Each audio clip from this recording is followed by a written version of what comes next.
ప్రభువును రక్షకుడైన యేసుక్రీస్తు నామంలో grace of light Telugu podcast channel వీక్షిస్తున్న దేవుని బిడ్డలకు మా శుభాభివందనాలు తెలియజేస్తున్నాను. ప్రియ దేవుని బిడ్డలారా, ఈరోజు మనం దేవుడు ఓర్వలేని దానిని ఓర్వలేకపోయినా మన యాజకుడైన ఫినెహాస్ గురించి ధ్యానిద్దాం. అసలు ఈ ఫినెహాస్ ఎవరు అని ఆలోచించినట్లయితే అహరోను మునిమనుమడు, ఎలియాజరు కుమారుడు ఈ ఫినెహాస్. మిద్యానీయులు ఇజ్రాయేల్ను బాగా హింసపెడతారు.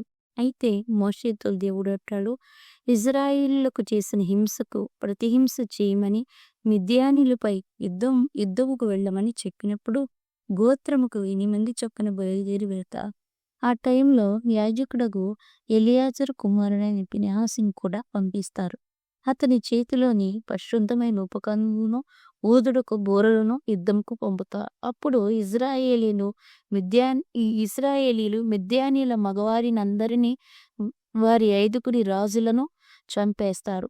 మరి బెయేరు కుమారుడైన బిలాని ఖడ్గముతో చంపుతారు. సమస్తమును దోచుకుంటారు. ఇశ్రాయేలీలు అయితే మోషే మిద్యాను స్త్రీలను బ్రతకనిచ్చినందున యుద్ధ నాయకుల మీద కోపపడతాడు. కారణం సంఖ్యాకాండం 31వ అధ్యాయం 16వ వచనంలో చూస్తే, ఇదిగో బిలాము మాటలను బట్టి బెయేరు విషయంలో ఇజ్రాయేలు చేత యెహోవా మీద తిరుగుబాటు చేయించిన వారు ఈ మిద్యాను స్త్రీలు. దీనిని బట్టి ఇజ్రాయేల్ సమాజంలో తెగులు పుట్టిద్ది.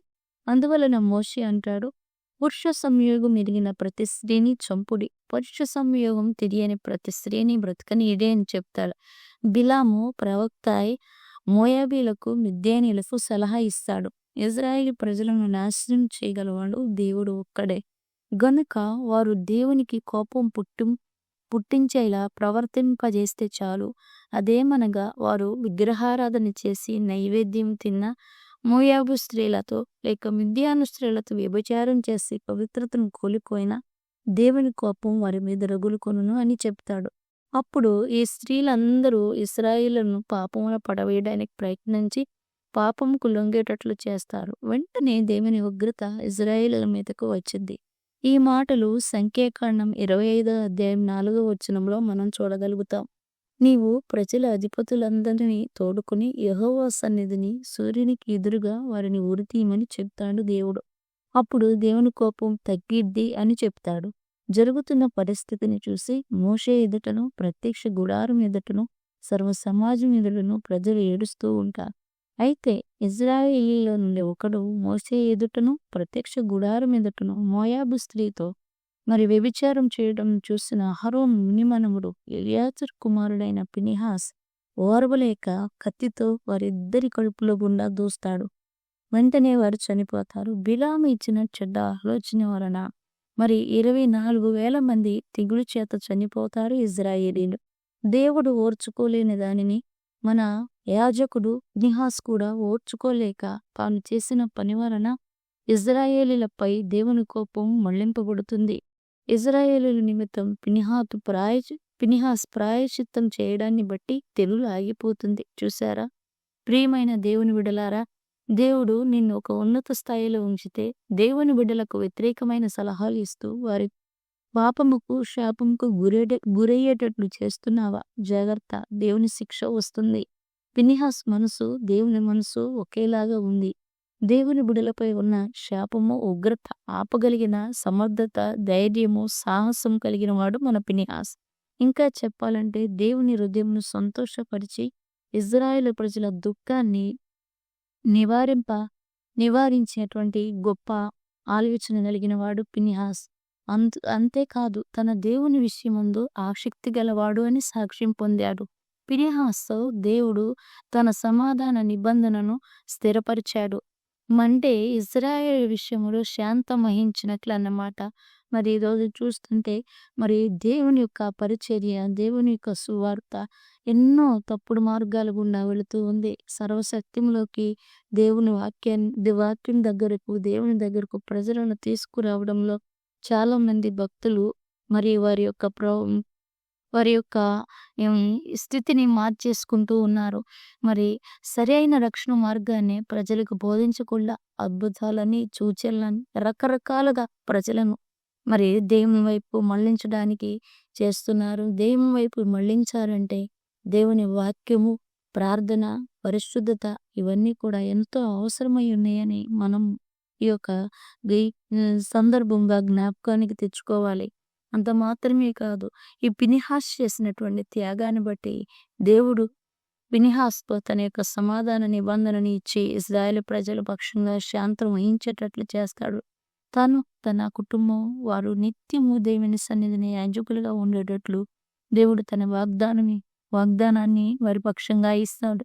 ఫినెహాస్ చేసిన ప్రాయశ్చిత్తం దేవునికి చాలా బాగా నచ్చింది. ఒక దైవజనునిగా లేక ఒక దేవుని బిడ్డగా దేవుని కొరకు సాహసం, త్యాగం చేసి దేవునిని సంతోషపెరిచి మరి నీ కుటుంబం కొరకు తరతరాల దీవెన నువ్వు తీసుకురాగలిగే ఆత్మశక్తిలో నీవు ఉన్నావా? ఒకసారి నీ ఆత్మీయ జీవితంను సరిచూసుకో. దేవుడు ఓర్వలేని దానిని ఓర్వలేని మనసు నీకుందా? మన ఫినెహాస్ దేవుడు ఓర్వలేని మనసు కలిగిన వాడిగా ఉన్నాడు. మరి ఈరోజు ఫినెహాస్ లాగా మనం కత్తిదీయవలసినటువంటి అవసరం లేదు.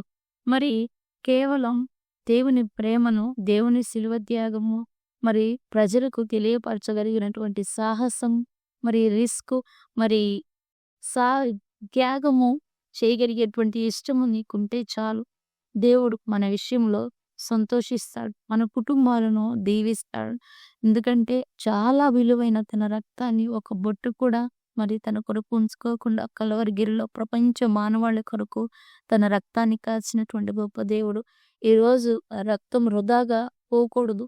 మరి అందరి హృదయాలను ఆకర్షించాలి. అందరూ కూడా మరి దేవుని ప్రేమను ఆకర్షితులై దేవుని ప్రేమలో మరి వారు ఉండునట్లుగా మరి రక్షింపబడి మారు మనసు పొంది బాప్తిసం పొంది దేవునిలో స్థిరపడిన మనము మరి ఆ రక్షణ మార్గం కొరకు పాటుపడాల్సినటువంటి అవసరం ఎంతో ఉంది. నిజమే, ఇజ్రాయేలు ప్రజలందరూ ఏడుస్తున్నారు. దైవజనుడు చూస్తా ఉన్నాడు. ప్రత్యక్ష గుడారం ముందు జరగరానిటువంటి ఒక భయంకరమైనటువంటి దృశ్యం జరుగుతా ఉంది. కానీ దేవుని యొక్క రోషము, దేవుని యొక్క మరి ఆ యొక్క ఓర్చుకోలేని తనము ఒక వ్యక్తిలోనే మరి మనకు కనబడతా ఉంది. అదే మన ఫినెహాస్. దేవుని ఓర్చుకో. నిజమే, ఈరోజు దేవుని ఆలోచన, దేవుని ఉద్దేశం, దేవుని యొక్క సహవాసం నీకుంటే దేవునికి ఏది అసహ్యమో నీకు అది అసహ్యంగా కనపడుతుంది. దేవునికి ఏది నచ్చదో అది నీకు కూడా నచ్చదు. అప్పుడు వెంటనే దేవుడు తన హృదయంలో ఏం ఆలోచన చేసుకుంటున్నాడో అదే ఆలోచన నీ హృదయంలో కూడా పెడతాడు గనక వెంటనే దేవునిలాగా రియాక్ట్ అవ్వగలుగుతావు. కాబట్టి ఈరోజు మన ఫినెహాస్‌ని గమనించినట్లయితే ఎంతోమంది ప్రజలు ఉన్నప్పటికీ తన మనస్సు, దేవుని మనస్సు ఒకటిగా ఉన్నట్లుగా మనం గమనించగలుగుతూ ఉన్నాం. కాబట్టి ఈరోజు దేవుని మనస్సు కలిగి దేవుని మనసే నీ మనసై నట్లుగా ఉండి మరి దేవుడు నీ నుండి ఆశించేటువంటి ఆలోచనను నువ్వు మరి చేయగలిగితే, ఆయన చిత్తమును నువ్వు చేయగలిగితే దేవుడు ఖచ్చితంగా నిన్ను తరతరములో దీవిస్తాడు. నీ బిడ్డలకు దీవెనను అనుగ్రహిస్తాడు. నీ బిడ్డలను గొప్ప స్థితిలో, ఉన్నత మార్గాల్లో, ఉన్నతమైన స్థితిలో దేవుడు ఉంచగలిగుటకు సమర్థుడు. అట్టి సామర్థ్యాన్ని ప్రభు మరి మనందరికీ కూడా దయచేయునుగాక. ఆమేన్. God bless you.